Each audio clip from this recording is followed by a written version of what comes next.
இன்றைக்கி நம்ம சூப்பரான மஷ்ரூம் பிரியாணி எப்படி பண்ணுறதுன்னு பார்க்கலாம். அதுக்கு நான் ஒரு பேக்கெட் மஷ்ரூம் எடுத்து க்ளீன் பண்ணி வாஷ் பண்ணி வச்சுருக்கேன். ஒரு உலக்கு அரிசி எடுத்து நல்லா கழுவிட்டு ஊற வச்சுருக்கேன். இப்போ ஸ்டவ் ஆன் பண்ணிவிட்டு குக்கர் வச்சுக்கலாம். குக்கரில் ஒரு 2 ஸ்பூன் அளவுக்கு எண்ணெய், 2 ஸ்பூன் அளவுக்கு நெய் விட்டுட்டு ஹோல் கரம் மசாலா எல்லாமே ஆட் பண்ணிக்கலாம். இது கூட 3 பெரிய வெங்காயம் ஸ்லைஸாக கட் பண்ணியிருக்கேன், அதையும் சேர்த்துக்கலாம்.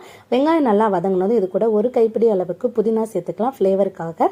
புதினா நல்லா வதங்கினதும் இஞ்சி பூண்டு பேஸ்ட் 2 ஸ்பூன் அளவுக்கு சேர்த்து இதை நல்லா மிக்ஸ் பண்ணி விட்டுட்டு 2 தக்காளி ஸ்லைஸாக கட் பண்ணி வச்சுருக்கேன், அதையும் சேர்த்துட்டு அது கூட கல்லுப்பு மஞ்சத்தூள் போட்டு வதக்கிக்கலாம். இப்போ கட் பண்ணி வச்சிருக்க மஷ்ரூம் சேர்த்து நல்லா மிக்ஸ் பண்ணி விட்டுட்டு இதில் 1 ஸ்பூன் அளவுக்கு மிளகாய் தூள், 1 ஸ்பூன் அளவுக்கு கரம் மசாலா தூள், 1/4 கப் அளவுக்கு தயிர், 3 பச்சை மிளகா, கொஞ்சம் போல கொத்தமல்லி போட்டுட்டு அரை எலுமிச்சம்பழத்தை பிழிஞ்சு விட்டு நல்லா மிக்ஸ் பண்ணி விட்டு ஒரு மூடி வச்சு எடுத்தோம்னா கிரேவியாக நமக்கு ரெடி ஆயிருக்கும். இதில் 1க்கு 2ன்ற அளவுக்கு தண்ணி சேர்த்துக்கலாம். தண்ணி நல்லா கொதிச்சதும் இதில் அரிசியை போட்டுட்டு ஹை ஃப்ளேமில் 2 விசில் வச்சு இறக்கணும். அப்படின்னா சூப்பரான மஷ்ரூம் பிரியாணி ரெடி ஆயிடுச்சு. கண்டிப்பாக ட்ரை பண்ணி பாருங்கள்.